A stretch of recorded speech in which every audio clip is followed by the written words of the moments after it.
অল্প দিনেই দর্শকের মন জয় করেছে স্টার জলসার ধারাবাহিক রাঙামতি তীরন্দাজ।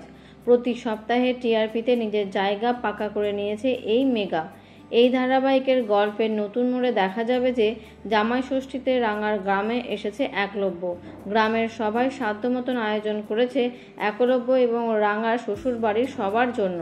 আনন্দে মেতে উঠেছে সবাই, কিন্তু এর মধ্যেই রাঙার কাছে খবর আসে যে গ্রামের মেয়েরা বিপদে পড়েছে। অজানা শত্রু আক্রমণ করেছে গ্রামে। তাই রাতের অন্ধকারে জঙ্গলে ছুটে যায় রাঙা। লক্ষ্য করে তীর ছোড়ে সে, কিন্তু সেই তীর শত্রুপক্ষকে আঘাত করে না, বরং তীর এসে লাগে একলব্যের বাবা অর্থাৎ রাঙামতির শ্বশুরের ঘাড়ে। মাটিতে লুটিয়ে পড়ে সে। বাবার চিৎকার শুনে ছুটে আসে একলব্য। রাঙাও তড়িঘড়ি আসে, কিন্তু নিজের হাতে এই অঘটন ঘটনার ফলে থমকে যায় রাঙা। কি হবে এবার? একলব্য কি ক্ষমা করতে পারবে রাঙামতিকে?